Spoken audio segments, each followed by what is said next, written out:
Hi. Stop blaming yourself and stop judging yourself. My name is Doug Dane, and your mistaken identity might be causing you some problems in your life. You might be holding back from a better life because you're mistaken about your experiences, you're mistaken about your story, you're mistaken about how you see yourself, you're mistaken about your potential, and you're probably mistaken about things that you believe.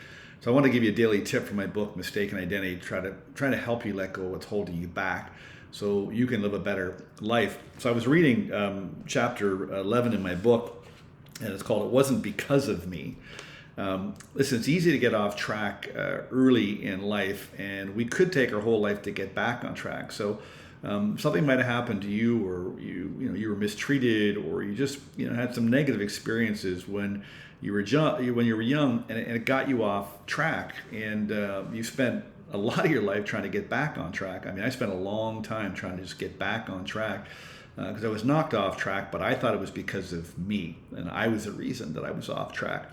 I got lost early on looking for what I needed when I was young, that I was supposed to get, and it ended up believing that I didn't get it was because of me.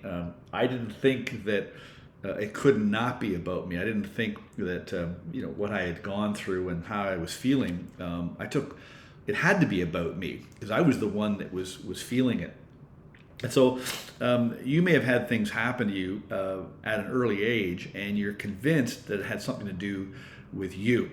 The concept of this chapter is from a great book called The Four Agreements. Don't take anything personally. And so I took what happened to me very, very personally. I thought it was because of me. I was being punished all the time. I was getting in trouble all the time.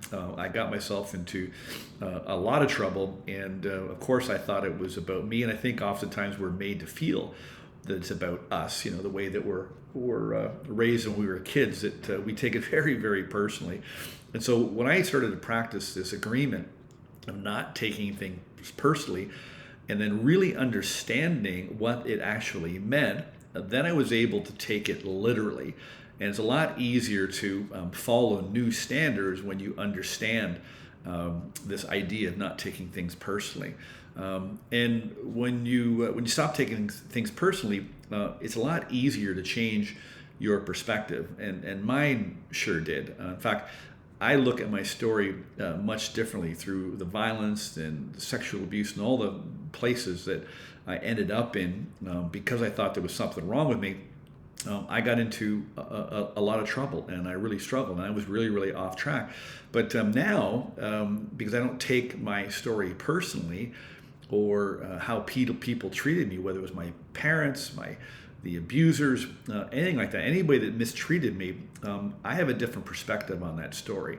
In fact, I now see my story as a good thing because I actually saved a little boy. I see being adopted into this violent alcoholic family as a gift because, I was able to survive, and now I thrive.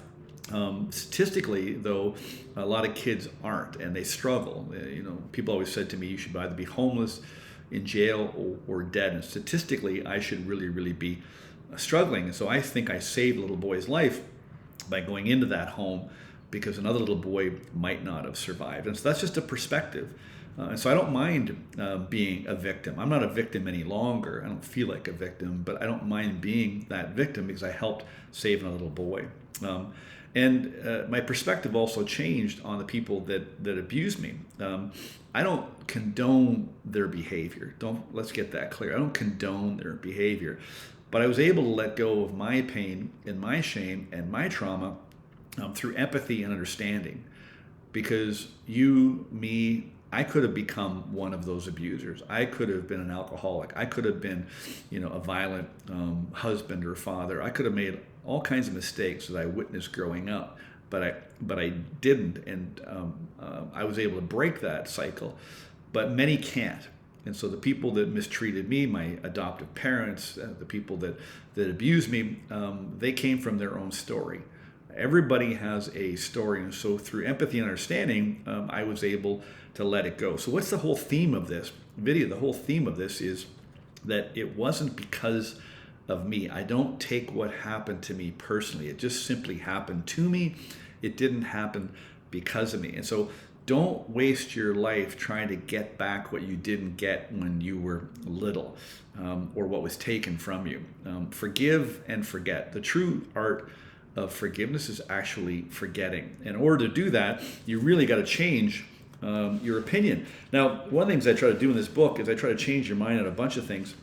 The scripture, there's always a little piece of scripture at the end of each chapter. And this one is from Luke 23:34. And it says, and Jesus said, Father, forgive them, for they know not what they do.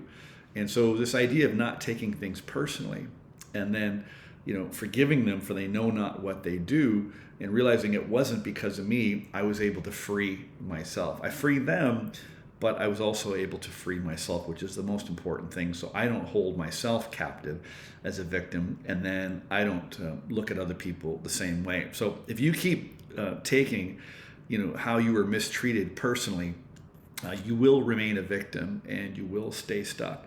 But if you change the story that you're telling, you'll change your view on it, and your entire life will change.